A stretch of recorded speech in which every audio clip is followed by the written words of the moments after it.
Thankful you can be with us here on this Thursday.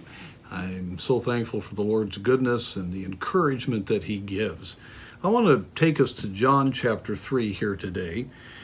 And here we see the testimony of John the Baptist. And the attitude that he shares here is a glorious attitude of genuine, complete surrender to the Lord and trust in the Lord. He knew his place as the forerunner of Jesus Christ, the one that was to announce his coming, the official announcement of the fact that he is the Messiah. And as he talks about this, he says in verse 29, "He that hath the bride is the bridegroom, but the friend of the bridegroom," he's speaking of himself here, "which standeth and heareth him, rejoiceth greatly because of the bridegroom's voice. This my joy therefore is fulfilled. He must increase, but I must decrease." I think it's very interesting that as you tie the idea of decreasing to joy, how that those two would normally seem to go together, but in the spiritual reality of being fully satisfied with the ministry and place that God has put you, it makes all the sense in the world. John the Baptist was more than glad to exalt Jesus Christ. He was more than glad to be put into the back shadows as the Savior's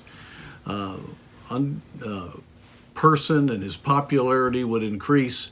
He had accomplished his job, and he was making it very clear he's got to increase, speaking of Jesus, and I've got to decrease. I am not where the focus should be. The focus should be on Christ. And then that ties to, "This is my joy. Therein is my joy fulfilled." This is a great lesson for us. The more we exalt Christ, the more we are thrilled about our position of serving Him, the more we are interested in seeing Him lifted up and our lives not being the key aspect that we're living for. That's when we really understand joy. And that is the opposite of what the flesh likes. You see, a lot of the problems that we face during the crises that we're going through, and the variety of them, the only reason it's negative is because we're looking at ourselves. How's it going to impact us? What about our future? What about our life? But when we're concerned about Christ being lifted up, His ministry going forward, God using us to that end, and not worrying about exalting ourselves or furthering our position and being in a comfortable state, when we're able to come to that point, that's where joy really comes into our life. Freedom from self. And that's what John the Baptist enjoyed. And that was this freedom to realize, I'm not here to have a great long-lasting ministry that is going to be something I'm going to enjoy. I am here for one purpose, and that is to let the world know this is the Messiah, Jesus Christ, the Son of God.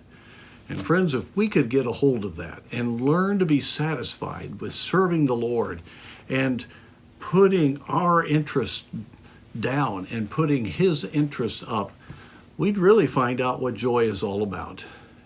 Often you've probably heard, Jesus, others, you yourself last. That's joy. And may God help us live that way.